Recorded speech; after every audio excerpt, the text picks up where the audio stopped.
ऐ इंसान, ऐ अपनी ताकत पे नाज करने वाला, अपनी दौलत पे गुरूर करने वाला, अपनी शोहरत पे गुरूर करने वाला इंसान, तू भूल गया तेरे ऊपर एक पीरियड ऐसा भी आया था, एक दौर ऐसा भी आया था, लम यकुन शैअन मज़कूरा, तू तो कोई काबिले जिक्र चीज भी न था, कोई तुझे जानता न था, तेरा नाम किसी को पता न था, तेरे वजूद के बारे में तुझे कुछ भी पता नहीं था।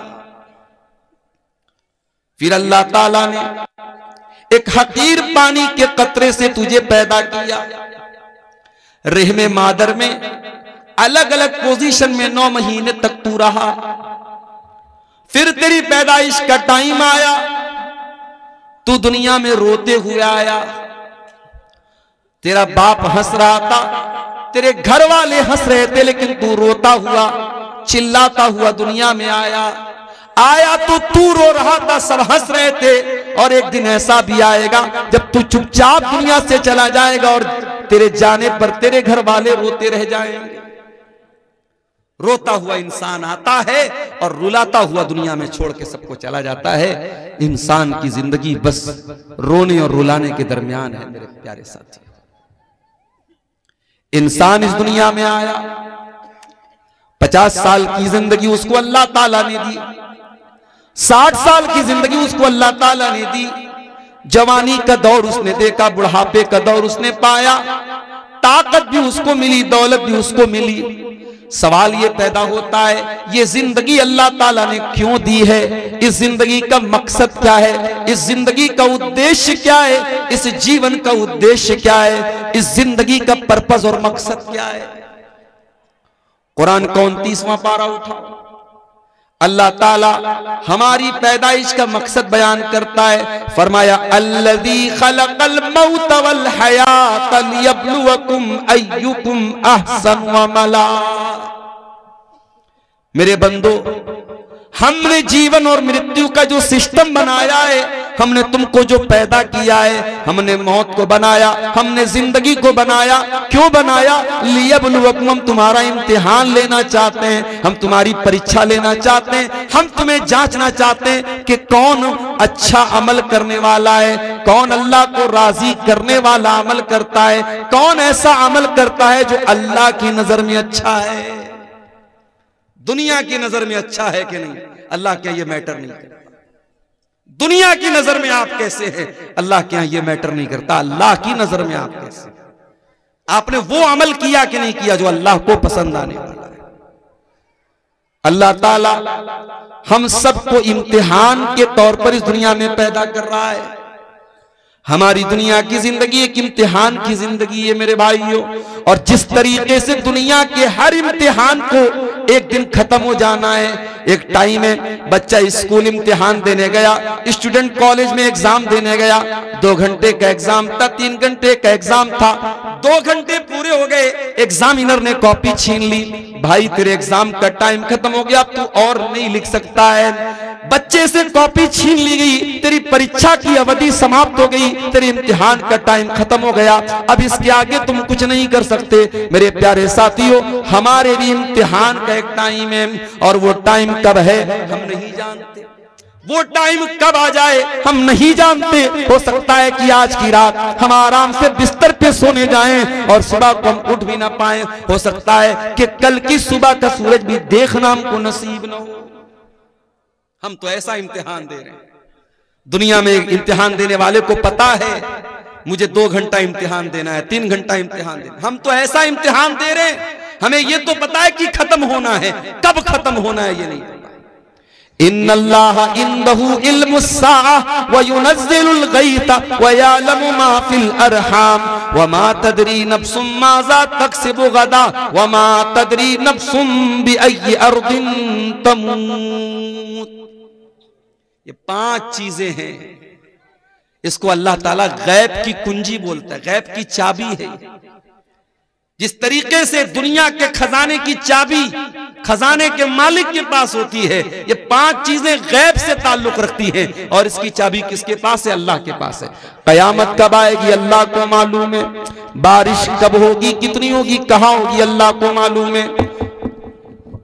वयालमु मा फिल अरहाम, और माँ के पेट में होने वाला बच्चा क्या होगा, लड़का होगा या लड़की होगा, ये तो सीटी स्कैन के जरिए भी मालूम हो जाएगा, ये तो अल्ट्रासाउंड के जरिए भी मालूम हो जाएगा। लेकिन लड़का या लड़की बड़ा होकर के क्या बनेगा, नेक बनेगा, बुरा बनेगा, अच्छा बनेगा, कैसा बनेगा, अकीदा क्या होगा, ईमान कैसा होगा, अमल कैसा होगा, ये सब अल्लाह को मालूम है।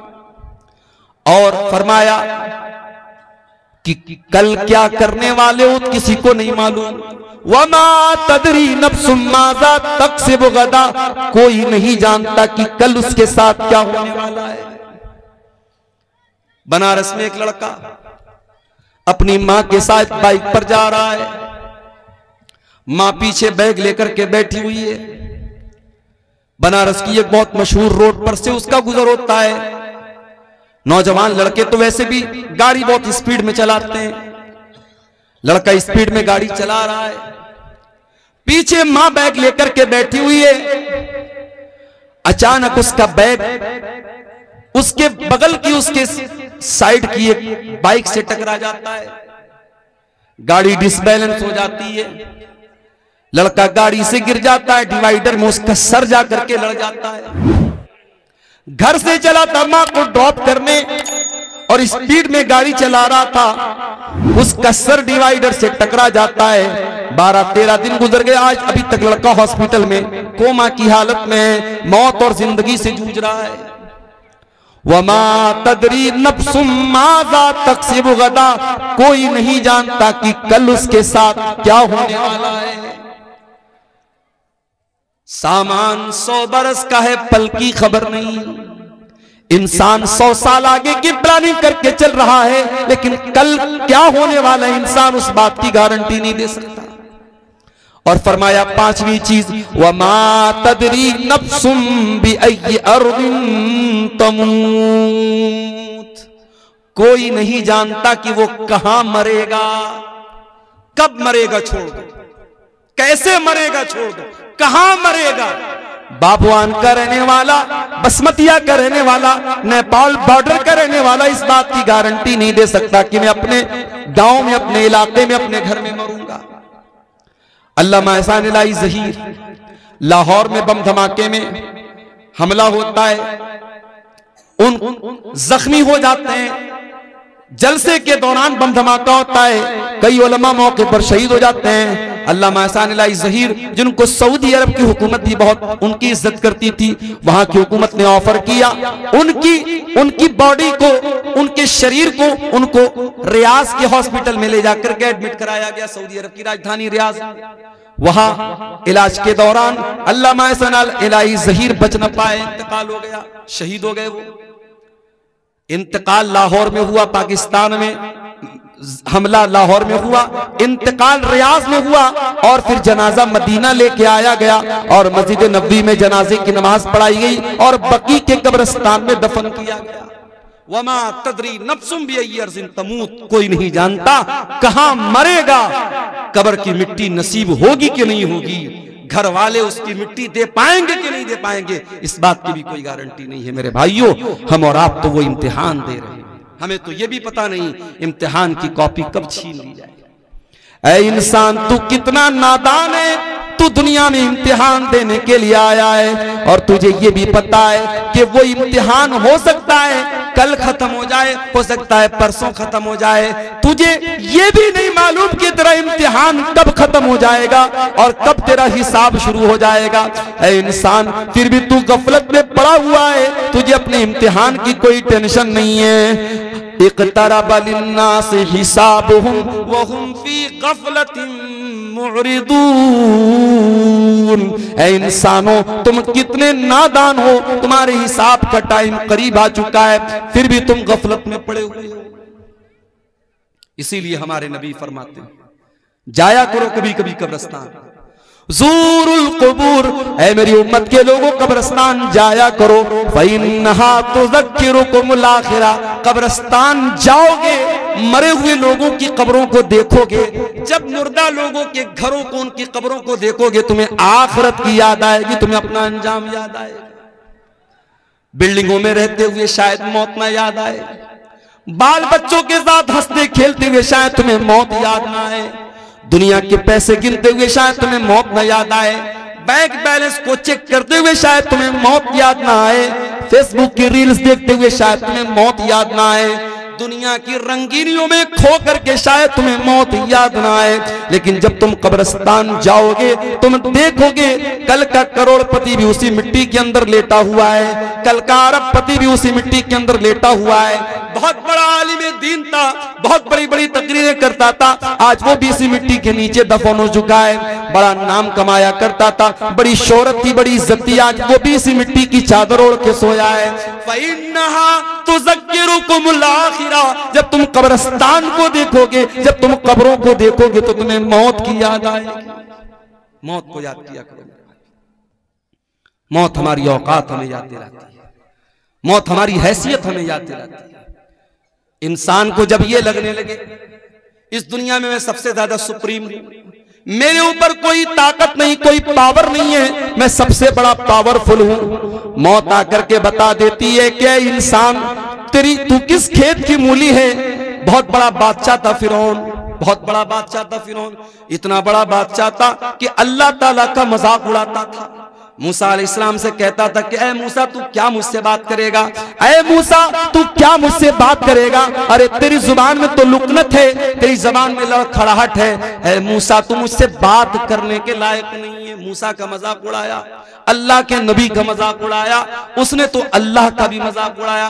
कहा कि ऐ हामान मेरे लिए महल बना दे, सीढ़ी लगा दे, मैं जरा झांक करके देखूं कि मूसा का रब कैसा है, मूसा का अल्लाह कैसा है। उसने अल्लाह का मजाक उड़ाया, उसने मूसा अलैहिस्सलाम का मजाक उड़ाया, उसने यहां तक का हाज़िल अनहार तजरी मिन तहती, ऐ मूसा ये देखो मैं मिस्र का बादशाह हूं और बड़ी बड़ी नदियां मेरी सल्तनत में बहती हैं, मेरे महल के नीचे से दरिया बहता है, मैं तो दरियाओं का मालिक हूं, मैं तो इन नदियों का मालिक हूं। अल्लाह ने कहा ऐ फिरौन अब तेरे गुरूर को मैं खाक में मिलाता हूं। फिरौन को कैसी मौत आई? फिरौन को अल्लाह ताला ने दरियाए कुलजुम में डुबा करके मार दिया, उसी दरिया में मूसा अलैहिस्सलाम के लिए रास्ता बन गया और उसी दरिया में फिरौन की कब्र बन गई, फिरौन डूब गया। और फिरौन जब डूब गया तो अल्लाह ने फरमाया कम तरकू मिन जन्नातिन व उयून व ज़ुरूइन व मकामिन करीम व नामतिन कानू फाकिहीन। देखो जरा फिरौन कितने बड़े बड़े महल छोड़ के गया था, कितने बड़े बड़े बागात छोड़ के गया था, कितने अच्छे अच्छे मकामात छोड़ के गया था। कज़ालिका व औरसनाहा कौमन आखरीन, आज फिरौन के महलों का हमने किसी और को वारिस बना दिया। महल फिरौन का है, बाग फिरौन का है और उसकी नहरें फिरौन की है, लेकिन आज फायदा उठाने वाले और लोग हैं। इसलिए मेरे भाइयों कभी भी अपनी ताकत पर गुरूर मत करना, ताकत तो फिरौन के पास भी थी। कभी अपनी दौलत पर गुरूर मत करना। बहुत दौलत वाला आया तो दुनिया में कारून, इस कदर दौलत थी उसके पास, कुरान कहता है कि जब वो उसके खजानों की चाबियों को अल्लाह कहता है कि बड़े बड़े पहलवान व आतैनाहु मिनल कुनूज़ि मा इन्न मफातिहहु लतनू बिल उस्बति उलिल कुव्वा, बड़े बड़े पहलवान कारून के खजाने की चाबियों को बड़ी मुश्किल से उठाते थे। खजाना नहीं, खजाने की चाबियों को, खजाने के ताले की चाबियों को बड़े बड़े पहलवान बड़ी मुश्किल से उठाते थे। इतनी दौलत थी कारून के पास। जब वो सज धज करके निकलता था कौम के लोग ठंडी सांस ले करके कहते थे काश हमारे पास भी इतनी दौलत होती। और कारून बड़े नाज से कहता था इन्नमा ऊतीतुहु अला इल्मिन, ये दौलत तो मेरी नॉलेज से मिली है, ये बाप दादा से मैंने नहीं कमाई, ये मैंने अपनी नॉलेज से कमाई है। क्या अंजाम हुआ कारून का? कारून जो अपनी दौलत पर बड़ा नाज करता था, जो अल्लाह को नहीं मानता था, जो आखिरत को नहीं मानता था, फखसफना बिही व बिदारिहिल अर्दा, अल्लाह ने कारून को भी जमीन में धसा दिया, उसके सारे खजाने को, सारे महल को जमीन में धसा दिया। मेरे प्यारे साथियों कभी अपनी दौलत पर भी गुरूर न करना, गुरूर का अंजाम बड़ा बुरा होता है और मौत आकर के इंसान के गुरूर को खाक में मिला देती है। इसीलिए अल्लाह ताला सूरह वाक़िया के अंदर कहता है फलौला इदा बलगतिल हुल्क़ूम व अंतुम हीनइज़िन तंज़ुरून व नहनु अक़रबु इलैहि मिनकुम वलाकिन ला तुबसिरून। मेरे बंदो, जब जान निकलने का टाइम आता है, जब रूह निकलने का टाइम आता है और तुम देखते हो तुम्हारा करीबी इंसान मर रहा है, तुम्हारा बाप मर रहा है, तुम्हारी माँ मर रही है, तुम्हारी बीवी मर रही है, तुम अपनी आंखों से मरता हुआ देख रहे हो लेकिन तुम कुछ नहीं कर सकते। फलौला इन कुंतुम गैर मदीनीन तरजिऊनहा इन कुंतुम सादिकीन। अगर तुमको ये लगता है कि तुम्हारे ऊपर किसी का कंट्रोल नहीं है, किसी का पावर नहीं है, किसी की ताकत नहीं है, तो जरा तुम मरने वाले को मौत से बचा करके दिखा दो। मरना तो है मेरे भाई, और मौत आएगी, हम बच नहीं सकते, बच नहीं सकते हैं। हम शीश महल में भी जाके अपने आप को कैद कर लें, अल्लाह कहता है युद्रिकुमुल मौत वलौ कुंतुम फी बुरूजिम मुशय्यदा। अगर तुम शीशा पिलाई हुई दीवार, अगर तुम लोहे को पिघला करके दीवार में पैक कर दो अपने आप को, वहां पर भी तुमको मौत आएगी। मौत का फरिश्ता वहां भी तुमको आकर के तुमको पकड़ लेगा, तुम अल्लाह की पकड़ से नहीं बच सकते मेरे भाई। इंसान मर गया, अब मरने के बाद इंसान ये तमन्ना करता है, आए अल्लाह एक मौका और दे दे, मैं दुनिया में दोबारा आना चाहता हूं। किस लिए आना चाहते हो? क्या बिटिया की शादी करना बाकी था, शादी करने के लिए आना चाहते हो? क्या अपना मकान जो तुम बनवा रहे थे अभी अधूरा है, अपने मकान को पूरा करने के लिए दुनिया में आना चाहते हो? क्या अपने गांव में कोई जमीन खरीदना चाहते हो? क्या कोई मकान बनाना चाहते हो? क्या बेटे की शादी करना चाहते हो? क्यों आना चाहते हो? अल्लाह फरमाता है हत्ता इदा जाअहदहुमुल मौत क़ाल रब्बिरजिऊन लअल्ली आमलु सालिहन फीमा तरक्तु। बंदा कहता है अल्लाह एक मौका और दे दे, मैं वादा करता हूं मैं दुनिया में आकर के नेक अमल करूंगा। आए अल्लाह अब मुझे समझ में आ गया है, अब दोबारा मैं दुनिया में आऊंगा तो मैं कोई तुझको नाराज करने वाला काम न करूंगा, कोई गुनाह का काम न करूंगा, कोई पाप न करूंगा। आए अल्लाह बस एक चांस और दे। अल्लाह फरमाता है मेरे बंदे इन्नहा कलिमतुन हुवा क़ाइलुहा व मिन वराइहिम बरज़खुन इला यौमि युबअसून। अल्लाह फरमाता है मेरे बंदे अब तुझे कोई चांस मिलने वाला नहीं है, जो चांस मिला था मिल चुका, जो मौका मिलना था मिल चुका। एक ही मौका मिलेगा, एक ही चांस मिलेगा मेरे नौजवान साथियों, वो चांस हमें और आपको यहां मिला है। अब इस इम्तिहान में अगर हम फेल हो गए तो दुनिया में जिस तरीके से जो लोग मुजरिम होते हैं उनको दुनिया वाले जेल में डाल देते हैं, अल्लाह ताला ने अपने मुजरिमों के लिए भी एक जेल बनाई है और उस जेल का नाम जहन्नम है।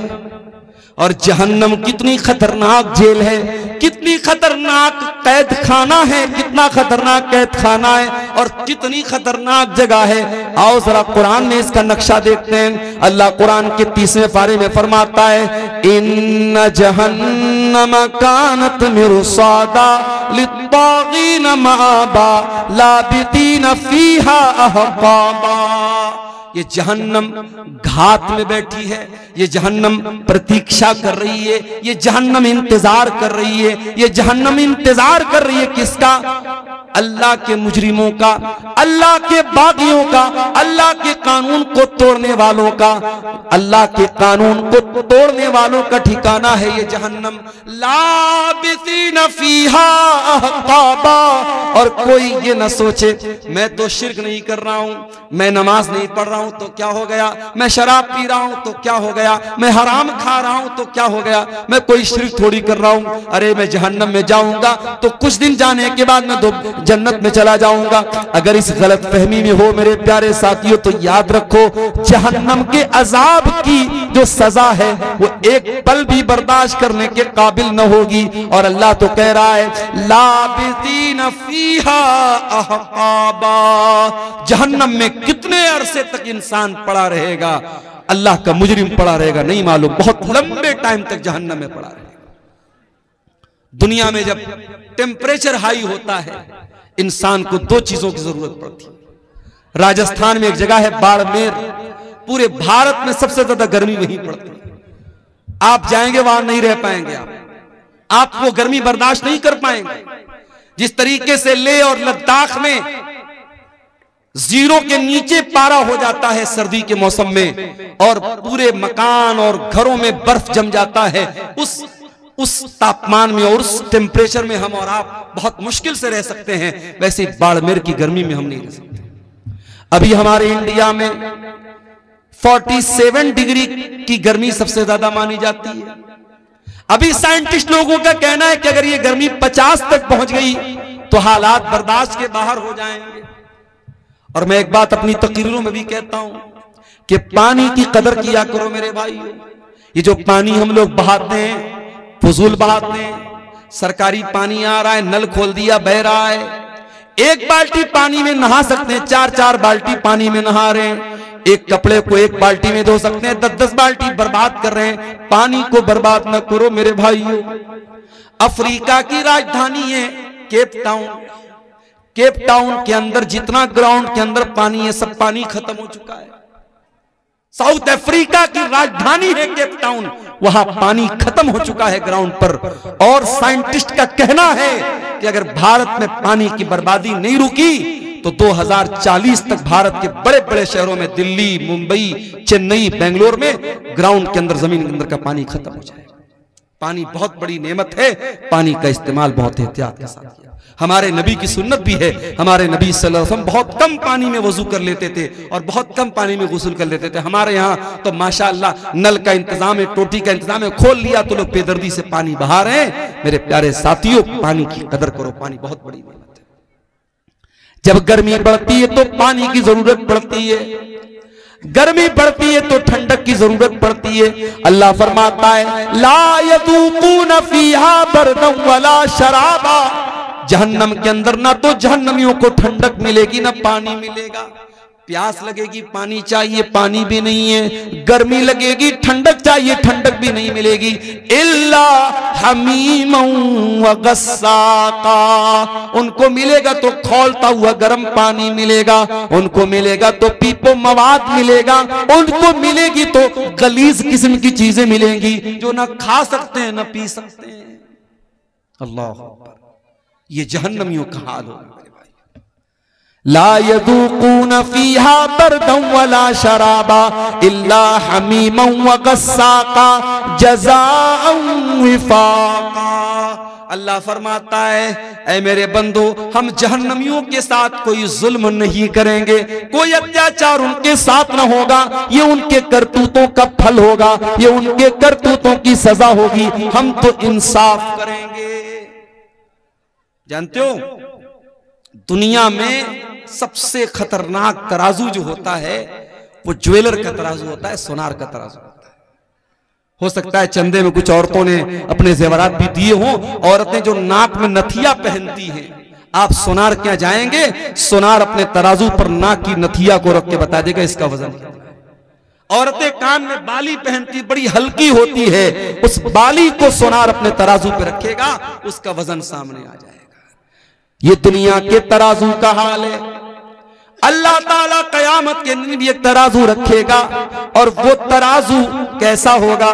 आओ कुरान में पूछते अल्लाह ताला से। अल्लाह फरमाता है वनदउल मवाज़ीनल क़िस्त लियौमिल क़ियामह फला तुज़लमु नफ्सुन शैआ व इन कान मिस्क़ाल हब्बतिन मिन खरदलिन अतैना बिहा व कफ़ा बिना हासिबीन। हम कयामत के दिन इंसाफ का तराजू रखेंगे, और कयामत के दिन किसी के साथ कोई जुल्म सितम न होगा। एक राई के दाने के बराबर भी अगर कोई चीज होगी, अल्लाह फरमाता है मेरे तराजू पर सामने आ जाएगी। वकफा बिना हासिबीन, और मेरे बंदो, जब हम हिसाब लेंगे तो एक एक चीज का हिसाब लेंगे, हम तो किसी को न छोड़ेंगे। फमन यामल मिस्काल ज़र्रतिन खैरन यरह, व मन यामल मिस्काल ज़र्रतिन शर्रन यरा। एक जर्रा बराबर भी नेकी करोगे, एक जर्रा बराबर भी गुनाह करोगे, अल्लाह के तराजू पर सामने आ जाएगा।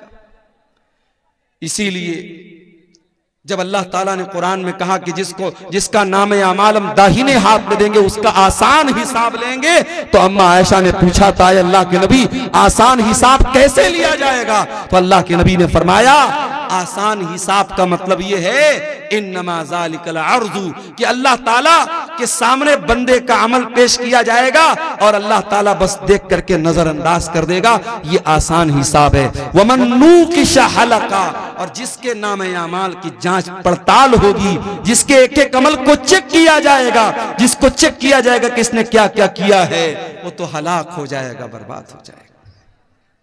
मेरे प्यारे साथियों गौर करो, मेरे प्यारे साथियों, इतनी खतरनाक जेल है अल्लाह ताला की जहन्नम। उस जहन्नम से अपने आप को बचाने के लिए हम क्या इंतजाम कर रहे हैं? दुनिया में कहीं आग लग जाए, फायर ब्रिगेड वालों को जल्दी से बुलाया जाता है, फिर भी आग लग जाए तो बहुत मुश्किल हो जाता है लोगों को बचाना। अभी हमारे घर पे शादी थी, छोटे भाई की, हमारे शादी में औरतों का जहां खाना चल रहा था चाट का, वहां पे वो स्टॉल लगा हुआ था, चाट वाले के स्टॉल में गैस का चूल्हा लगा था। अचानक उसके गैस के चूल्हे से आग निकलने लगी। अब जाहिर है वहां जितना पिंडाल लगा है, कपड़े का पिंडाल है, अगर आग भड़कती पूरे पिंडाल में लगती और कितना नुकसान हो सकता था अंदाजा नहीं हो सकता। अल्लाह का करम हुआ, फौरन वो आग बुझाई गई, नुकसान नहीं हुआ, कोई नुकसान नहीं हुआ। एक हल्की सी आग लगती है और बहुत तेजी के साथ फैल जाती है। जहन्नम की आग दुनिया की आग से 70 गुना ज्यादा खतरनाक होगी। अल्लाह के नबी फरमाते हैं इन्नहा फुस्सिलत अला नारिकुम, दुनिया की आग जहन्नम की आग दुनिया की आग से 70 गुना ज्यादा खतरनाक होगी। दुनिया की आग तो पेट्रोल और डीजल से जलती है, जहन्नम की आग फरमाया या अय्युहल्लज़ीना आमनू कू अनफुसकुम व अहलीकुम नारा, ऐ ईमान वालो अपने आप को और अपने घर वालों को जहन्नम की आग से बचाओ, जिसका ईंधन इंसान और पत्थर होंगे। इंसानों से जलेगी वो आग, पत्थरों से जलेगी वो आग। वो जहन्नम कितनी गहरी होगी, उसकी गहराई का अंदाजा हम नहीं लगा सकते। सही मुस्लिम की रिवायत, अल्लाह के नबी फरमाते हैं बहुत तेज धमाके की आवाज सुनी। आपने सहाबा से पूछा ऐ मेरे सहाबा क्या तुम जानते हो कि यह आवाज कैसी थी? सहाबा ने कहा अल्लाह और उसके रसूल ज्यादा बेहतर जानते हैं। आपने फरमाया हाजा हजरुन रुमिया बिही फिन्नार मुंज़ु सबईन खरीफा, ऐ मेरे सहाबा 70 साल पहले जहन्नम के अंदर एक पत्थर गिराया गया था, आज जाकर के वो जहन्नम की गहराई तक पहुंचा है, आज जाकर के वो जहन्नम की तह तक पहुंचा है। यानी एक पत्थर को जहन्नम के अंदर गिराया जाए तो 70 साल के बाद वो पत्थर जहन्नम की गहराई तक पहुंचता। इतना खतरनाक है जहन्नम की गहराई। मेरे प्यारे साथियों, उस जहन्नम की आग से हम अपने आप को बचाने के लिए क्या इंतजाम कर रहे हैं? हमारे प्यारे नबी जनाब मोहम्मद रसूलुल्लाह सल्लल्लाहु अलैहि वसल्लम तो उसी जहन्नम की आग से हमको बचाने के लिए आए थे। आपके आने का मकसद यही था दुनिया के लोग ईमान वाले बन जाएं, नेक अमल करने वाले बन जाएं, दुनिया के लोग जहन्नम की आग से बच जाएं। यही आपका मकसद था, आपकी जिंदगी का मकसद था। यही मकसद लेकर के आप दुनिया में आए थे, किस तरीके से अल्लाह के बंदों को जहन्नम की आग से बचाया जाए। यही आपका मिशन था और इसी की टेंशन आपको रहा करती थी और इतना सोचा करते थे आप कि अल्लाह ताला कुरान में कहता है फला अल्लाका बाखिउन नफ्सका अला आतारिहिम इल्लम युमिनू बिहादल हदीथ असफा। ऐ नबी आपको लोगों के ईमान लाने की इतनी चिंता है, इतनी फिक्र है, कहीं इस चिंता में आप अपने आप को हलाक न कर दे, कहीं खत्म न कर दे। अल्लाह के नबी फरमाते हैं ओ लोगों, मेरी मिसाल और तुम्हारी मिसाल तो ऐसी है जैसे कोई इंसान आग जलाता है और आग जैसे वो जलाता है वैसे ही परवाने और पतंगे उस आग में जल जल के मरने लगते हैं। वो दूर करने की कोशिश करता है मगर वो परवाने नहीं मानते और बार बार उस आग में कूद करके मरते हैं। अल्लाह के नबी फरमाते हैं अना आखिजुम बिहुजजिकुम अनिन नार, हो लोगो मैं तुम्हारी कमर पकड़ पकड़ के तुमको जहन्नम की आग से बचा रहा हूं, व अंतुम तक्तहिमून फीहा, लेकिन तुम जहन्नम के अंदर जा रहे हो। अच्छा एक बात बताओ, क्या कोई बाप कभी चाहेगा कि अपने बेटे को आग में डाल दे? कभी नहीं चाहेगा। आग में डालना तो बड़ी दूर की बात है, बच्चे को जरा सी आग की चिंगारी भी पहुंचे, बाप अगर वाकई में बाप है, उसके सीने में बाप का दिल है, अपने बेटे को हल्की सी चिंगारी में भी मुब्तला नहीं देख सकता। हमारे प्यारे नबी इस उम्मत के रूहानी बाप थे। हमारे नबी के दिल में एक बाप अपने बच्चों का जितना खैरखा होता है, जितना भलाई चाहने वाला होता है, उससे कहीं ज्यादा भलाई चाहने वाले हमारे नबी थे। इसीलिए हमारे नबी ने एक एक चीज बता दी, कौन सा काम करोगे तो जहन्नम में जाओगे और कौन सा काम करोगे तो जहन्नम से बचोगे। आपने फरमाया इत्तकुन नार वलौ बिशिक्की तमरा, ऐ लोगो जहन्नम की आग से अपने आप को बचा लो, वलौ बिशिक्की तमरा, अगर एक खजूर का टुकड़ा तुम दे करके अल्लाह की राह में सदका करके अगर बचा सकते हो, अगर अल्लाह की राह में एक खजूर का टुकड़ा तुम दान दे करके, चंदा दे करके, सदका दे करके अगर अपने आप को जहन्नम की आग से बचा सकते हो तो बचा लो। अल्लाह के नबी ने बहुत सारे ऐसे अमाल बताए। आपने फरमाया मन सल्लल बरदैनी दखलल जन्ना, जो फजर की नमाज और असर की नमाज, जो दो ठंडी नमाजें, जो इन दोनों नमाजों को पाबंदी से पढ़ेगा वो जन्नत में जाएगा। बहुत सारे अमाल आपने ऐसे बताए हैं जो हमको जहन्नम से बचाने वाले और जन्नत में लेकर के जाने वाले। अब आइए कुछ ऐसे अमाल भी आपके सामने बयान कर दूं जो जहन्नम में लेकर के जाने वाले, इसलिए कि बीमारी का इलाज ये भी होता है कभी कभी कि हम बीमारी को जान जाएं। कहते ना जानकारी ही बचाव है। जब हमें यह मालूम हो जाए कि ये चीज हमको जहन्नम में लेकर के जाने वाली है, हम उससे अपने आप को बचाएंगे, इंशाअल्लाह हम जहन्नम से जाने से इंशाअल्लाह बच जाएंगे। आइए जरा कुरान उठाते हैं मेरे प्यारे साथियों, वो कौन सी चीजें जो जहन्नम में लेकर के जाने वाली हैं। सबसे पहली चीज और सबसे खतरनाक चीज जो जहन्नम में लेकर के जाने वाली है, कुरान कहता है इन्नल्लाह ला यगफिरु अन युशरक बिही व यगफिरु मा दून ज़ालिका लिमन यशा। अल्लाह ताला शिर्क को माफ नहीं करेगा। अल्लाह के साथ किसी और को शरीक किया जाए, किसी और की इबादत की जाए, इसको अल्लाह ताला बर्दाश्त नहीं करेगा। अल्लाह क्या इस गुनाह की माफी नहीं। आज कितने मुसलमान हैं, उनके गले में देखो धागा पड़ा हुआ है, उनके हाथ में देखो धागा पड़ा हुआ है, और वो धागे के ऊपर ये अकीदा रखते हैं कि जब तक ये धागा मैं पहने हुए हूं तब तक मैं बीमार न पड़ूंगा, मुझे नजर न लगेगी, मेरा बच्चा बीमार न पड़ेगा। मेरे प्यारे साथियों, कितने मुसलमान हैं जो बुतों के आगे नहीं तो कम से कम कब्रों के आगे जाकर के सजदा कर रहे हैं, कितने पेड़ के आगे जाकर के धागा बांध रहे हैं, कितने मुसलमान हैं जो जानवरों तक की बनाई हुई कब्रों पर जाकर के सर झुका रहे हैं। मौलाना अल्ताफ हुसैन हाली ने बड़ा सच्चा नक्शा खींचा था, कहा था करे गैर गर बुत की पूजा तो काफिर, कवाकिब में माने करिश्मा तो काफिर, झुके आग पर बहरे सजदा तो काफिर, जो ठहराए बेटा खुदा का तो काफिर, मगर मोमिनों पर कुशादा है राहें, परस्तिश करे शौक से जिसकी चाहे, नबी को जो चाहे खुदा कर दिखाएं, इमामों का रुतबा नबी से बढ़ाएं, मजारों पे जा जा के नजरें चढ़ाएं, शहीदों से जा जा के मांगे दुआएं, न तौहीद में कुछ फर्क इससे आए, न इस्लाम बिगड़े न ईमान जाए। मुसलमान ये समझता है उसने कलमा पढ़ लिया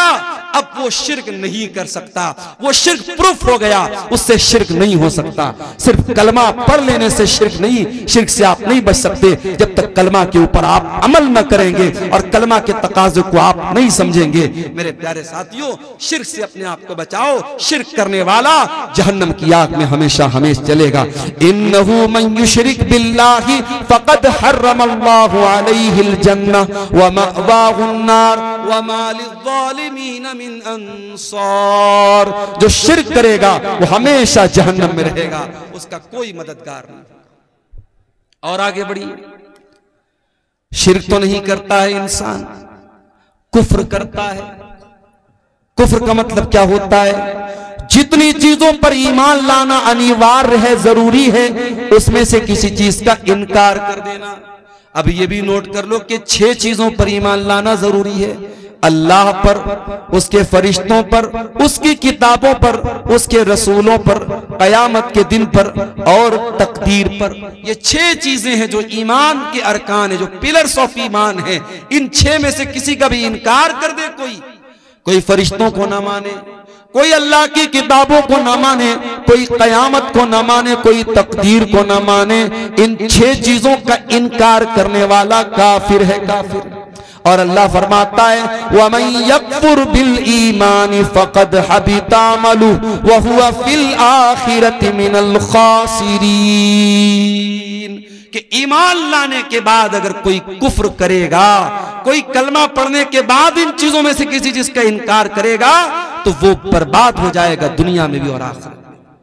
तो मेरे भाइयों, शरीयत में जितनी चीजें फर्ज है, जरूरी है, अगर उनका भी कोई इनकार करता है, मिसाल के तौर पर अगर कोई रोजा नहीं रखता है तो गुनहगार है, लेकिन अगर कोई रोजे का इनकार करता है तो काफिर है। कोई नमाज नहीं पढ़ता है तो गुनहगार है, लेकिन अगर कोई नमाज का इनकार करता है तो वो काफिर है। कोई ज़कात नहीं देता है तो गुनहगार है, कोई ज़कात का इनकार कर दे तो काफिर है। कोई हज नहीं कर रहा है ताकत के बावजूद तो वो गुनहगार है, फासिक है, लेकिन अगर हज का इनकार कर दे, हज की फर्जियत का इनकार कर दे, तो वो काफिर हो जाता है। तो ये दूसरी चीज है जो जहन्नम में लेकर के जाने वाली है। और आगे बढ़िए, एक और चीज है जो जहन्नम में लेकर के जाने वाली है, अल्लाह का मजाक उड़ाना, रसूल का मजाक उड़ाना, फरिश्तों का मजाक उड़ाना, शरीयत की किसी ऐसी चीज का मजाक उड़ाना जिसका मजाक उड़ाने से इंसान काफिर हो जाता है। कभी कभी हम लोग बहुत हल्के में लेते हैं। कभी कभी मैं देखता हूं व्हाट्सएप पर मैसेज आता है, जन्नत के बारे में, हूरों के बारे में मजाक हो रहा है। हूरों का मजाक मत उड़ाओ, जहन्नम का मजाक मत उड़ाओ, फरिश्तों का मजाक मत उड़ाओ। ये इतना खतरनाक मामला है, जन्नत और जहन्नम का मजाक उड़ाने वाला अगर तौबा न करे इस्लाम से खारिज हो सकता है। अल्लाह के रसूल के दौर में कुछ मुनाफिकों ने अल्लाह के रसूल का मजाक उड़ाया। नबी को पता चला, आपने बुलवाया कि तुम क्यों मजाक उड़ा रहे थे? कहने लगे अल्लाह के नबी, हम लोग तो टाइम पास कर रहे थे, हम लोग तो टाइम पास कर रहे थे, हम तो, हमारे दिल में कोई गलत नीयत न थी। अल्लाह ने कुरान की आयत नाजिल कर दी, सूरह तौबा की, वलइन सअलतहुम लयक़ूलुन्न इन्नमा कुन्ना नख़ूदु व नलअब। ऐ नबी, अगर आप इनसे पूछेंगे कि तुम क्या कर रहे थे, ये बोलेंगे हम तो हंसी मजाक कर रहे थे, हम तो टाइम पास कर रहे थे। कुल बिल्लाहि व आयातिही व रसूलिही कुंतुम तस्तहज़िऊन। ऐ नबी, इनसे पूछो क्या तुम अल्लाह का मजाक उड़ा रहे हो? क्या तुम अल्लाह की आयतों का मजाक उड़ा रहे हो? क्या तुम अल्लाह के रसूल का मजाक उड़ा रहे हो? ला तातज़िरू क़द कफ़रतुम बाद ईमानिकुम। अब तुम कोई बहाना पेश ना करना। तुम जब अल्लाह का तुमने मजाक उड़ाया, तुमने रसूल का मजाक उड़ाया, तुमने अल्लाह की आयतों का मजाक उड़ाया, तो तुम काफिर हो गए। आजकल 72 हूरों पर फिल्में आ रही है बॉलीवुड की। खबरदार, ये फिल्में आपके अकीदे को कमजोर करने के लिए बनी हैं। और इस्लाम की, अकबर इलाहाबादी ने कहा था, इस्लाम की फितरत में कुदरत ने लचक दी है, उतना ही ये उभरेगा जितना के दबाव। इस्लाम के खिलाफ जितना भी प्रोपेगेंडा कर लिया जाए, इस्लामोफोबिया का जितना भी माहौल बना दिया जाए, हमारा अकीदा भी है और ये बात, मुशाहदा भी ये बात बताता है कि इस्लाम की तबलीग रुक नहीं रही है। इस्लाम के खिलाफ इतने प्रोपेगेंडे होने के बावजूद अल्हम्दुलिल्लाह अभी भी इस्लाम फैल रहा है। और यही वो बात है जो इस्लाम के दुश्मनों को चुभती है। और कभी 72 हूरों के नाम से फिल्में बनती हैं, कभी हम 4 और हमारे 12, हम 2 और हमारे 12 इस तरीके की फिल्में बनती हैं, इस्लाम के अहकाम का मजाक उड़ाया जाता है। और अफसोस की बात यह कि बहुत सारे मुसलमान भी इस तरीके की फिल्मों को देखते हैं और प्रमोट करते हैं। मेरे प्यारे साथियों, याद रखिए, अल्लाह का, उसके रसूल का, उसकी आयतों का मजाक उड़ाना, अल्लाह की शरीयत का मजाक उड़ाना, ये इतना खतरनाक गुनाह है जो इस्लाम को इंसान से खारिज कर सकता है। हमारी बहुत सारी बहनें नकाब नहीं पहनती, नकाब नहीं पहनती। ये उतने बड़े अफसोस की बात नहीं है कि वो नकाब नहीं पहनती। अफसोस की बात यह है कि वो नकाब के ऊपर कमेंट करती हैं और कहती हैं, अरे मौलाना साहब, ये नकाब आप लोगों ने अपने मन से इसको निकाला है, इस्लाम में इसकी कोई हैसियत नहीं। यहां तक औरतें कहती हैं, जो पर्दा से दूर भागती हैं, जो बेहया औरतें होती हैं, वो कहती हैं, अरे पर्दा वर्दा क्या होता है, इंसान का दिल पाक होना चाहिए, इंसान की नजर पाक होनी चाहिए। मेरे प्यारे साथियों, एक लड़की घर से नकाब पहन करके नहीं निकलती है, वो बहुत बड़ा गुनाह करती है। मगर एक लड़की नकाब नहीं पहनती है और साथ में वो नकाब का मजाक उड़ाती है और नकाब को इस्लाम के अहकाम में से, पर्दे को इस्लाम के अहकाम में से निकालने की कोशिश करती है। ऐसी औरतों को जाकर के कुरान की ये आयत पढ़ के सुना दो, या अय्युहन नबिय्यु कुल लिअज़वाजिका व बनातिका व निसाइल मुमिनीना युदनीना अलैहिन्ना मिन जलाबिबिहिन्ना ज़ालिका अदना अन यु'रफ़ना फला यु'ज़ैन। ऐ नबी, अपनी बीवियों से कह दीजिए, अपनी बेटियों से कह दीजिए और तमाम मुसलमान औरतों से कह दीजिए कि जब वो अपने घर से निकला करें तो अपने ऊपर जिल्बाब डाल लें, अपने ऊपर नकाब डाल लें, अपने ऊपर ऐसी चादर डाल लें जिससे उनका शरीर ढक जाए, जिससे उनका बदन ढक जाए। अल्लाह फरमाता है, ये पर्दा उनकी पहचान बन जाएगा, ये पर्दा बता देगा कि ये नकाब पहनने वाली औरतें, ये पर्दा करने वाली औरतें, और कोई उनको छेड़ने की हिम्मत न कर सकेगा। मेरे प्यारे साथियों, जो लोग ये बोलते हैं कि दिल साफ होना चाहिए, पर्दा करने की कोई जरूरत नहीं है, मैं उनसे पूछता हूं, इस दुनिया में क्या सहाबे किराम से भी ज्यादा कोई साफ सुथरे दिल वाला आया था? नबियों के बाद, अल्लाह के पैगंबरों के बाद अगर सबसे ज्यादा पाक और साफ दिल वाला कोई आया था तो नबी के सहाबा आए थे। और इस दुनिया में सबसे नेक औरतें अगर थी तो नबी की बीवियां थी। लेकिन कुरान कहता है नबी की बीवियों के बारे में भी कि उनको भी पर्दा करना है। और अल्लाह ताला अपने नबी के सहाबा से कहता है कि जब तुम अपने नबी के घर में जाओ और तुम्हें कोई सामान मांगना है नबी की बीवियों से, फस्अलूहुन्ना मिन वराइ हिजाब, तो पर्दे की आड़ से मांगो, डायरेक्ट मत जाओ। ज़ालिकुम अतहरु लिकुलूबिकुम व कुलूबिहिन्ना, इसी में तुम्हारे दिल की भी पाकी है, इसी में उनके दिल की भी पाकी है। मेरे प्यारे साथियों, कुरान 1400 साल पहले बता रहा है कि पर्दा करने के बाद दिल पाक होता है, पर्दा के बगैर दिल पाक नहीं।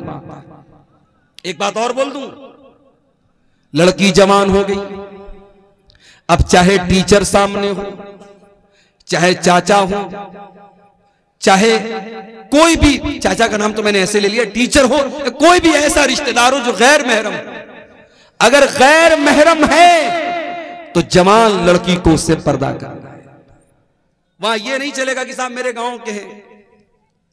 मैंने एक मरतबा तकरीर में बोल दिया था, बड़ा उस पर बवाल भी हुआ, एक लड़की के बारे में जो बहुत मशहूर हुई थी पूरे इंडिया में। वो नकाब में एक स्कूल कॉलेज में जा रही थी और उसके ऊपर जब फिरका परस्तों ने हमला करने की कोशिश की, उसने नारे तकबीर लगाया था, पूरी दुनिया में उस लड़की का बड़ा नाम वायरल हुआ था। लेकिन बाद में एक और वीडियो आया जिसमें मैंने देखा कि एक अजनबी आदमी, कोई भी अजनबी आदमी उसके घर जाता है उसको शाबाशी देने के लिए और उस जवान लड़की के कंधे पर हाथ रखता है। तो जाहिर है कि हम उस लड़की के जज्बे की अपनी जगह कदर करते हैं, मगर जो चीज गलत है वो गलत रहेगी। शरीयत ये कहती है कि अगर कोई मर्द बहुत नेक है और कोई औरत बहुत नेक है, लेकिन अगर दोनों गैर महरम हैं तो दोनों को प्राइवेसी अगर मिलेगी, दोनों तन्हाई में मिलेंगे, अकेले में मिलेंगे, तो तीसरा शैतान। ला यख्लुवन्ना रजुलुन बिइम्रातिन इल्ला वसालिसुहुमा शैतान, अगर कोई मर्द किसी औरत के साथ अकेले में होगा तो तीसरा शैतान। चाहे लड़की आलिमा हो, लड़का आलिम हो, लड़की बहुत अपने दौर की नेक हो और लड़का अपने दौर का बहुत बड़ा अल्लाह का वली हो, अगर लड़का और लड़की, मर्द और औरत अगर गैर महरम हैं और अकेले में मिल रहे हैं तो तीसरा शैतान होगा। मेरे प्यारे साथियों, आप सोच नहीं सकते हमारी शरीयत ने कहां कहां से समाज में पनपने वाली बुराइयों को रोका है। ये जो आज हम रोना रोते हैं ना, समाज बड़ा दूषित हो रहा है, बड़ा गंदा हो रहा है, ये बेहयाई बड़ी फैल रही है, ये गंदगी बड़ी फैल रही है। क्यों फैल रही है, कभी इस पर आपने गौर किया? आज इतने बड़े बड़े जलसे और प्रोग्राम होने के बावजूद हमारे इलाकों की शादियों में आज भी वो तमाम बुराइयां हो रही हैं जिससे उलमा मना करते हैं। तमाम बेपर्दगी हो रही है शादी ब्याह में जो इस्लाम के अंदर हराम है। तमाम रस्मों रिवाज पर अमल हो रहा है जिसकी कोई हैसियत नहीं इस्लाम के अंदर। आपने शादी भी, मैं गाड़ी लेकर के आ रहा था, 4 व्हीलर लेकर के बीरपुर में जब पहुंचा, हमारे ड्राइवर साहब ने देखा कि पूरे दोनों तरफ फाटक लगा हुआ है। मैंने ड्राइवर साहब से कहा कि लग रहा है मौलाना तारिक साहब ने बहुत दूर तक गेट लगवाया, बड़ा लंबा चौड़ा इंतजाम है। आगे बढ़ा तो पता लगा साहब शादी हो रही है। कोई शादी थी और ऐसी शादी थी, दूर दूर तक गेट लगा हुआ है और गाना बज रहा है, डीजे बज रहा है। आज वो किसी गैर मुस्लिम की शादी थी। बताना ये चाहता हूं कि आज एक दिन की शादी की खुशी के नाम पर लोग लाखों रुपए खर्च कर देते हैं। और गैर मुस्लिम की बात नहीं, मुसलमान भी करता है। अभी उत्तर प्रदेश के मेरठ शहर में एक शादी हुई, वहां दुल्हे को शादी के मौके पर 2.5 करोड़ रुपए मिले हैं और निकाह पढ़ाने वाले मौलवी साहब को 11 लाख रुपए मिले हैं। और एक रस्म होती है घड़ी पहनाई, दुल्हे को साली लोग घड़ी पहनाती हैं, उस घड़ी की पहनाई की जो है वो जो पैसा उसका दिया गया 11 लाख रुपए उसका दिया गया। हमारे यहाँ मदरसे में एक दिन चर्चा चल रही थी कि मदरसे में पढ़ाना छोड़ के चल के हम लोग मेरठ में निकाह पढ़ाए, एक निकाह का 11 लाख रुपया मिला। तो ये मुसलमान के हालात हैं इस कौम के, जिस कौम के बच्चे भूखे मर रहे हैं, जिस कौम की औरतें, बेवा औरतें खाने खाने को तरस रही हैं, जिस कौम की यतीम बच्चियां बदकारी का रास्ता अपना रही हैं, उस कौम के नौजवान शादी ब्याह पर इतनी फजूल खर्ची कर रहे हैं। उत्तर प्रदेश के सिद्धार्थनगर में एक शादी हुई, मुसलमान की शादी है और नोटों की बारिश कर रहा है दुल्हा। 20 लाख रुपए उसने पानी की तरह बारात में बहा दिए। ये सारे करतूत हम करते हैं, उसके बाद हम कहते हैं कि हमारे साथ फला जगह ये क्यों हो रहा है, हमारे साथ फला जगह ये क्यों हो रहा है, हमारी मस्जिदों पर क्यों निशाना साधा जा रहा है, हमारे मदरसों पर क्यों निशाना साधा जा रहा है। मेरे प्यारे साथियों, हमें अपना मुहासबा करने की जरूरत है, अपने गिरबानों में झांकने की जरूरत है। मेरे नबी ने तो निकाह को इतना आसान कर दिया। आपने फरमाया इन्न आज़मन निकाही बरकतन सरुहु मऊनतन, सबसे ज्यादा बरकत उस निकाह में होती है जिसको सबसे कम खर्च में निपटाया जाए। नबी के दौर में निकाह होता था, बहुत मामूली खर्च में निकाह हो जाता था। और ऐसा नहीं कि नबी के दौर में सब गरीब लोग थे, उसमें उस्मान गनी के जैसे करोड़पति लोग भी थे, उसमें अब्दुर्रहमान बिन औफ के जैसे करोड़पति लोग भी थे। दौलत वाले होते थे या गरीब होते थे, बड़े सिंपल तरीके से निकाह कर लेते थे और बीवी को ले आते थे। और वहां एक नहीं 4-4 बीवियों का रिवाज था। इस्लाम ने अगर मर्द के पास ताकत है तो 4 बीवियों तक की इजाजत दी, इसमें कोई शर्म की बात नहीं है। आज एक मर्द जिना करके 10 औरतों के साथ जिना करे, उतना बुरा नहीं माना जाता। अगर कोई बेचारा उसके पास ताकत है जिस्मानी एतबार से, माली एतबार से, अगर वो एक के साथ साथ दूसरी बीवी कर ले, दूसरी शादी कर ले, बवाल हो जाता है साहब। पूरे गांव वाले उसका जीना हराम कर देते हैं और पहली बीवी और उसके घर वाले तो उसका जीना हराम कर ही देते हैं। याद रखो मेरे भाइयों, हलाल को मुश्किल बनाओगे हराम आसान हो जाएगा।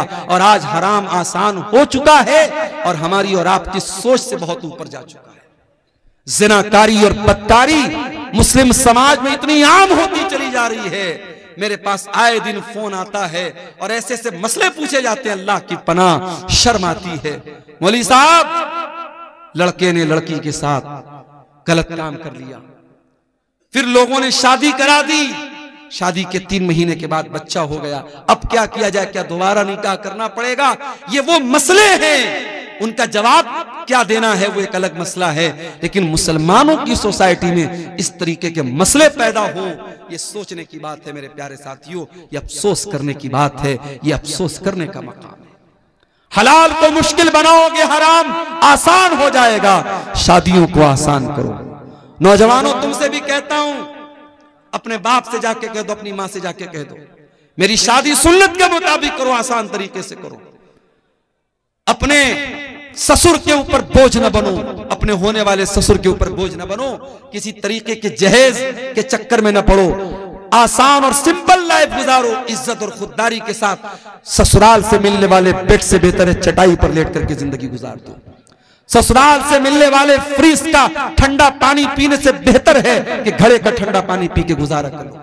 ससुराल से मिलने वाली बाइक पर चलने से बेहतर है अपनी कमाई की साइकिल पर अपनी बीवी को बिठा करके चलो। मेरे प्यारे साथियों, इज्जत और खुददारी आपके हाथों में है, अब आप खुद डिसाइड कर लीजिए हमको क्या करना है। मेरे अजीजों, ज़िनाकारी वो गुनाह है जो जहन्नम के अंदर लेके जाने वाला है। अल्लाह कहता वला तक़रबु ज़िना इन्नहु काना फ़ाहिशतन व साअ सबीला।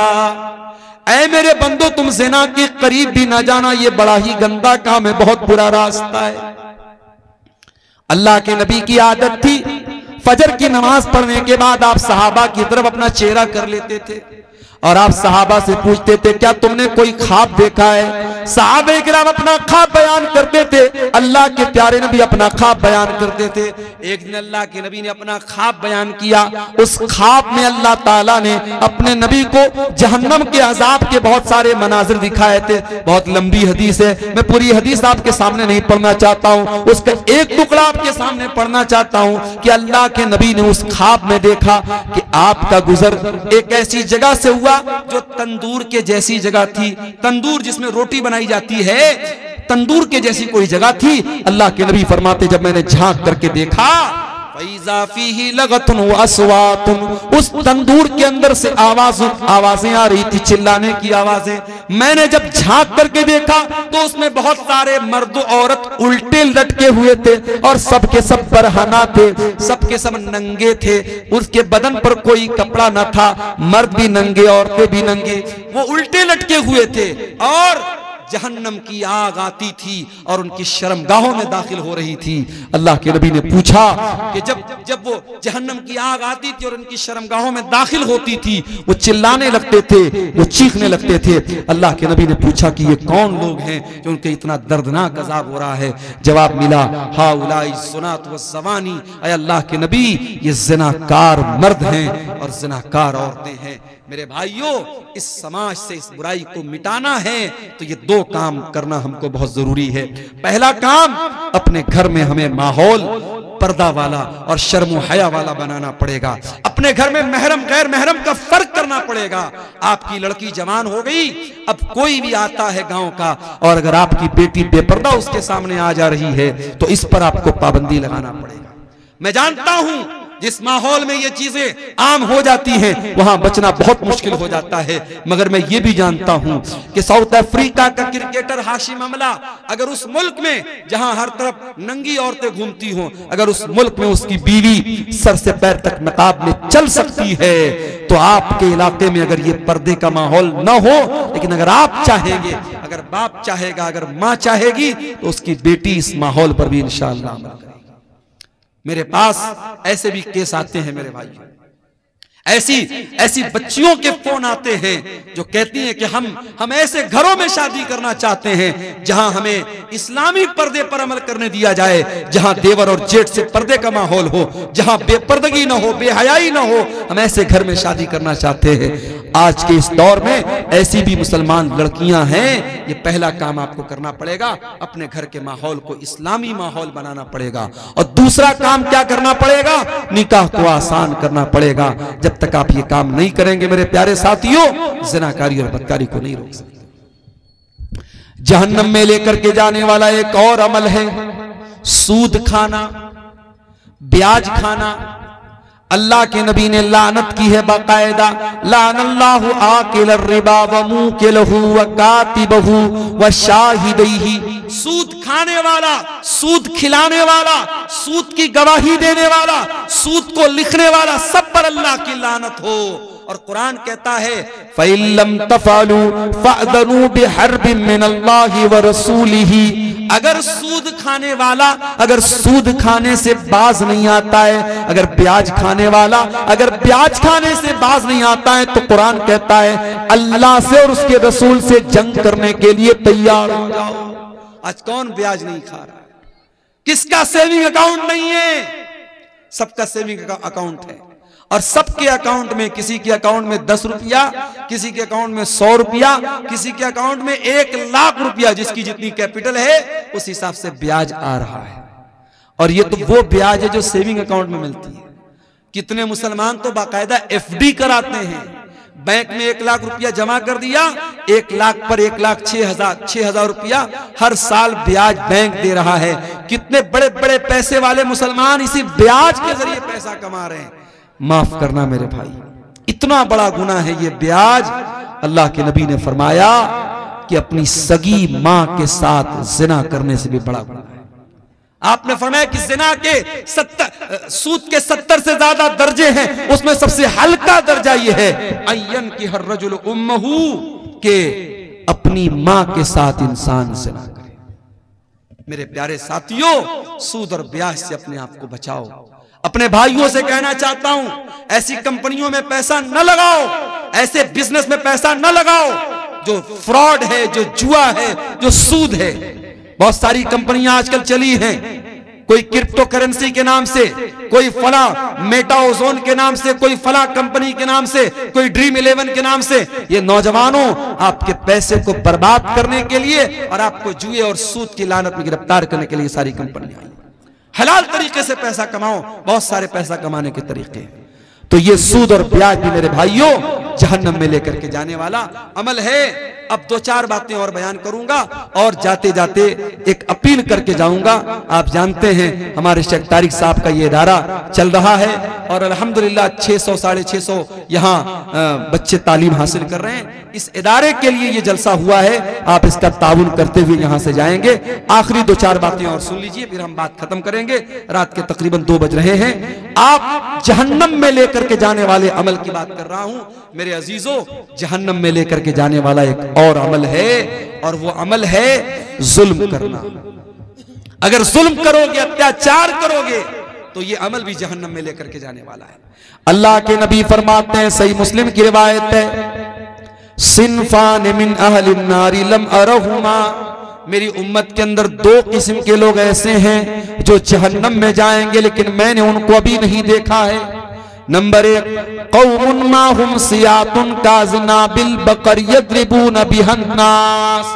ऐसे लोग आएंगे जिनके हाथ में गाय की दुम की तरह कोड़े होंगे, जिनसे वो लोगों को मारेंगे। उलमा ने लिखा है कि गाय की दुम की तरह कोड़े से मुराद पावर है, ताकत है, इख्तिदार है, कुव्वत है।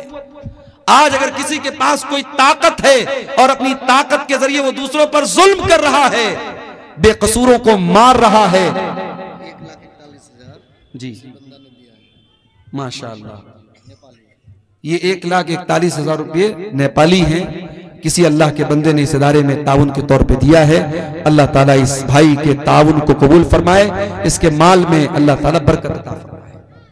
मेरे भाइयों, अल्लाह के नबी फरमा रहे हैं, जिनके हाथ में पावर है और पावर का गलत इस्तेमाल करेंगे, वो लोग जहन्नम में जाएंगे। आप देख रहे हैं अभी मुल्क के हालात क्या हैं, और हमारे जिस स्टेट से मैं आता हूं उस स्टेट के हालात भी आप देख रहे हैं। किस तरीके से बेकसूर को कसूरवार और कसूरवार को बेकसूर बनाया जाता हम जानते हैं। लेकिन हां, 2-4 उम्मीदों के दिए अब भी हैं रोशन, माजी की हवेली अभी वीरान नहीं है। अगर शर्जील इमाम नाम का वो लड़का जिसको बेकसूर जेल की काल कोठरी में डाला गया, तो आज अल्लाह का फजल और करम है, उस लड़के की बहन ने अपनी तालीम के बल पर जो जज बन गई, अदालत की गालिबन हाई कोर्ट की वो जज बनी है, उसने दुनिया को दिखा दिया कि तुम जुल्म करके हमारे टैलेंट को नहीं रोक सकते हो, हमारी सलाहियत को नहीं रोक सकते हो। मेरे प्यारे साथियों, जालिम याद रखे, हर जालिम ये बात याद रखे कि अल्लाह ताला ने हर फिरौन के लिए मूसा का इंतजाम करके रखा हुआ है। उसके बाद अल्लाह के नबी फरमाते हैं, जहन्नम में जाने वाली दूसरी किस्म होगी उन औरतों की, वह निसाउन कासियातुन आरियातुन मुमीलातुन माइलातुन, ऐसी औरतें जहन्नम में जाएंगी जो कपड़ा पहन करके भी नंगी होंगी, गैर मर्दों को अपनी तरफ माइल करेंगी और खुद भी उनकी तरफ माइल हो जाने वाली होंगी। ला यदखुलनल जन्ना, ऐसी औरतें जन्नत के अंदर नहीं जाएंगी। वला यजिदन रिहा, और जन्नत में जाना तो बहुत दूर की बात है, वो जन्नत की खुशबू भी नहीं पाएंगी। तो ये अमल भी मेरे प्यारे साथियों जहन्नम में लेकर के जाने वाला है। और आगे बढ़िए, किसी का हक मार लेना, किसी की जमीन पर नाजायज कब्जा कर लेना, भाई का अपनी बहन का हक मार लेना, बाप का अपनी बेटी का हक मार लेना, पड़ोसी का पड़ोसी का हक मार लेना, यह भी बहुत बड़ा गुनाह है। अल्लाह के नबी फरमाते मन नक़ज़ शिब्रम मिनल अर्दी, जो किसी की जमीन पर एक बालिश, एक बित्ता अगर किसी की जमीन पर नाजायज कब्जा कर लेगा तो फिक़ मिन सभी अर्दीन यौमल क़ियामा, तो क़यामत के दिन उसको 7 जमीनों का तौक़ उसकी गर्दन में डाला जाएगा। ये जमीन, ये जायदाद सब यही रह जाएगी मेरे भाई। किसी की जमीन पर नाजायज कब्जा करके आप अपने बच्चों के लिए शायद फ्यूचर बना दें, मगर अपना फ्यूचर आप खराब कर लेंगे, अपने आप को जहन्नम का हकदार बना लेंगे। आज कितनी जमीनें लोग हड़पते हैं, हम दूसरों से क्या शिकवा करें। आज कब्रिस्तान की जमीन पर, ईदगाह की जमीन पर और मस्जिदों की जमीनों पर लोगों ने नाजायज कब्जा करके रखा है। अल्लाह के नबी फरमाते हैं अगर किसी की जमीन, एक बित्ता भी अगर किसी की जमीन पर, औरतों की जाने ये कितना है, कुछ गिनती नहीं, ये खवातीन की तरफ से, औरतों की तरफ से अमाउंट आया है। इसमें कुछ इंडियन है, कुछ नेपाली है।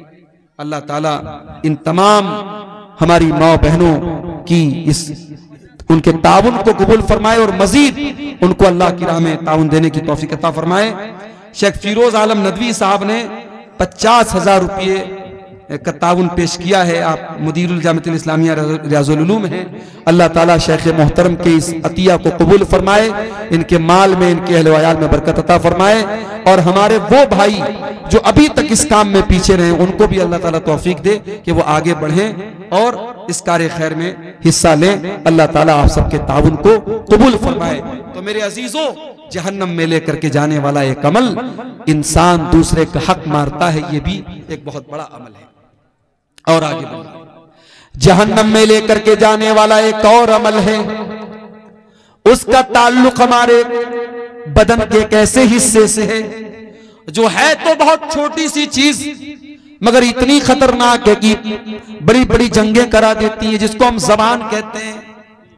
जबान का गुनाह भी इंसान को जहन्नम में लेकर के जाता है। अल्लाह के प्यारे नबी ने सल्लल्लाहु अलैहि वसल्लम ने एक मर्तबा हजरत मुआज इब्ने जबल से फरमाया, उनको बहुत सारी बातें आपने बताई, सदका के बारे में बताया, नमाज के बारे में बताया, जिहाद के बारे में बताया।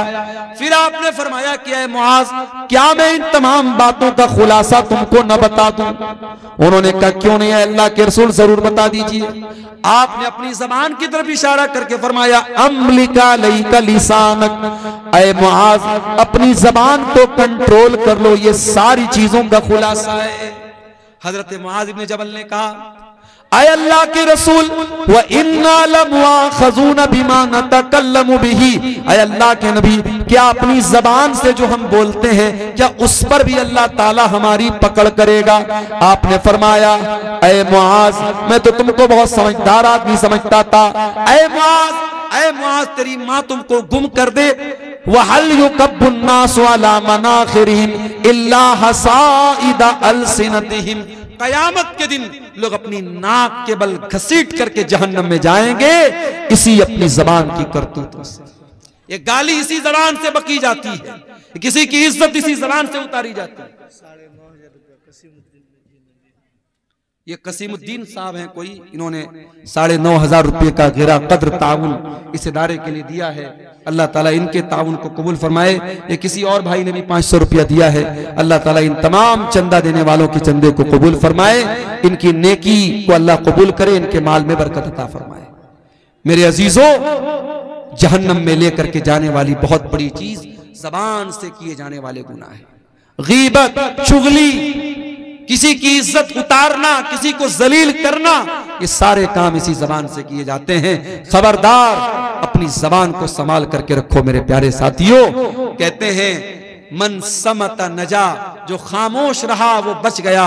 और अल्लाह के नबी सल्लल्लाहु अलैहि वसल्लम फरमाते हैं कि जो अल्लाह के ऊपर और कयामत के दिन के ऊपर ईमान रखता है, फलयकुल खैरन औ लियस्मुत, वो बोले तो अच्छी बात बोले वरना चुप रहे।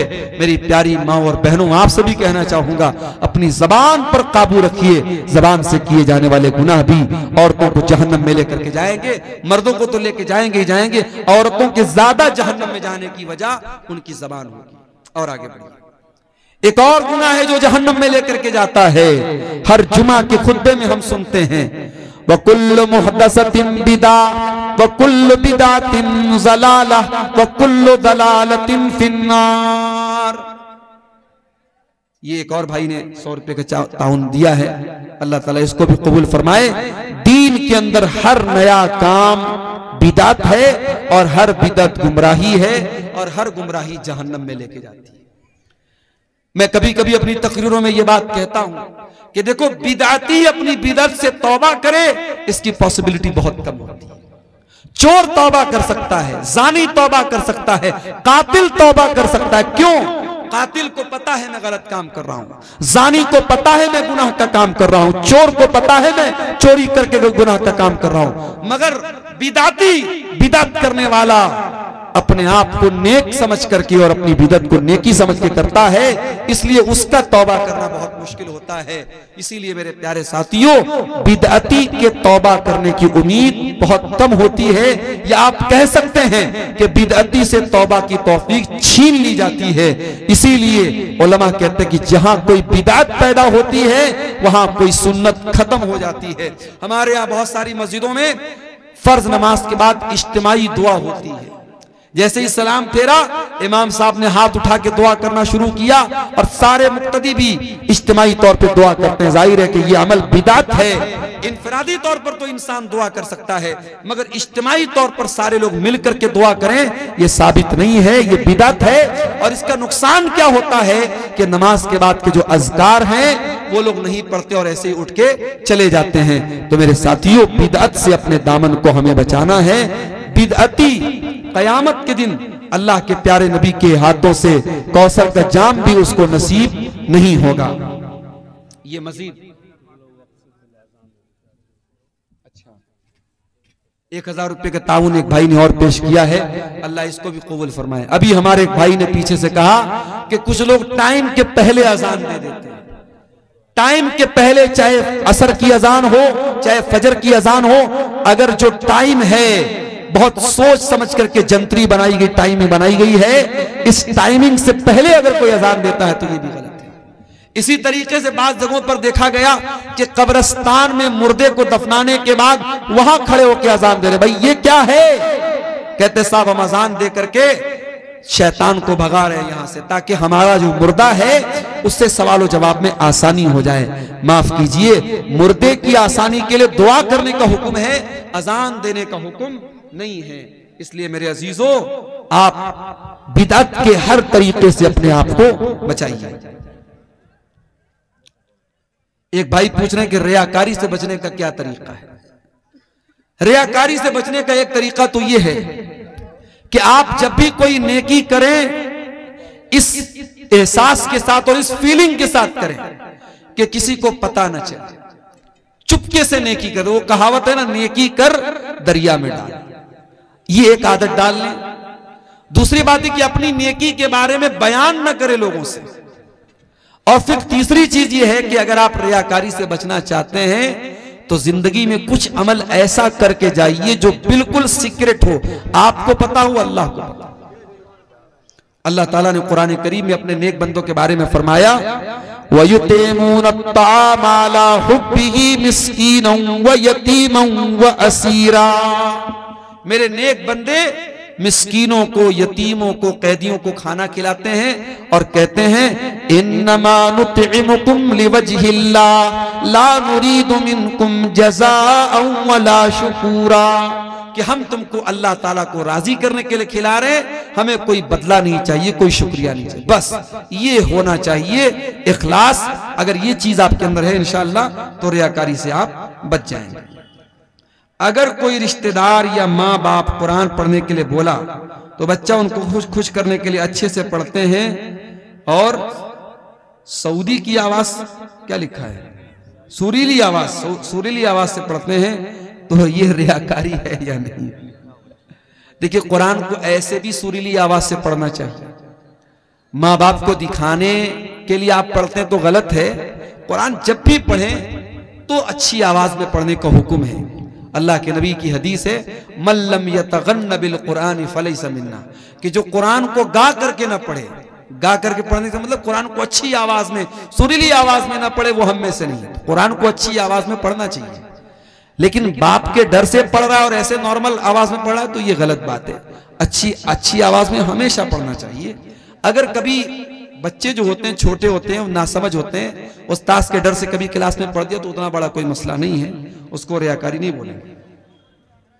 अगर कोई इमाम नमाज पढ़ाए और पढ़ाते पढ़ाते नापाक हो जाए, उनकी वजू खत्म हो जाती है, तो ऐसी सूरत में क्या करना चाहिए? देखिए, अगर नमाज के दौरान किसी का वजू टूट जाता है तो उसको नमाज तो फौरन तोड़ देनी चाहिए। हदीसों से जो बात साबित है वो यही है कि उसको नमाज फिर उसके आगे कंटिन्यू नहीं करना चाहिए। अब वो इमाम है तो ऐसी सूरत में वो अगर अकेला पढ़ रहा होता तो भाई चलो ठीक है, नमाज तोड़ के जाएगा, दोबारा वजू आके पढ़ेगा। तो अगर वो इमाम है तो भी वो यही काम करे। अगर उसका वजू टूट गया है तो वो नमाज के बीच में से निकल जाए और मुक्तदियों को बता दे कि ये मेरे साथ मसला हो गया, मेरा वजू टूट गया, और दोबारा आकर के वो फिर से नमाज पढ़ाए। इसलिए कि अगर नमाज के दौरान वजू टूट गया तो फिर नमाज बातिल हो गई, फिर वो नमाज उसको दोहराना पड़ेगा। हजरत उमर फारूक रज़ियल्लाहु अन्हु की शहादत का जो वाकया है कि उनके ऊपर जब अबू लुलू फिरोज ने हमला किया था तो वो गिर पड़े थे, लेकिन उन्होंने गिरते हुए अब्दुर्रहमान बिन औफ को आगे बढ़ाया और बाकी नमाज उन्होंने पढ़ाई। तो वहां मसला दूसरा था, वहां नमाज बातिल नहीं हो रही थी।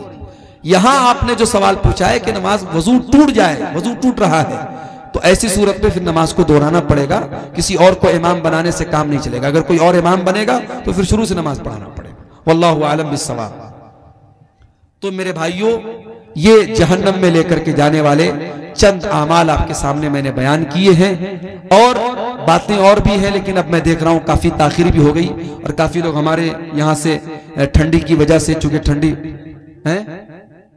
ठंडी भी बढ़ रही है, मैं आखिर में यही कहूंगा कि जहन्नम जैसी खतरनाक जगह से हमें और आपको अल्लाह ताला से पनाह भी मांगनी चाहिए और हमें दुआ भी करनी चाहिए अल्लाह ताला से कि हमें जहन्नम के अजाब से बचाए, और इसी तरीके से हमें वो अमाल भी करने चाहिए जो हमें जहन्नम में लेकर के जाने से बचा ले। सवाल पूछा गया कि बिदअती के पीछे नमाज होगी या नहीं होगी। देखिए, इसमें थोड़ी सी तफसील है।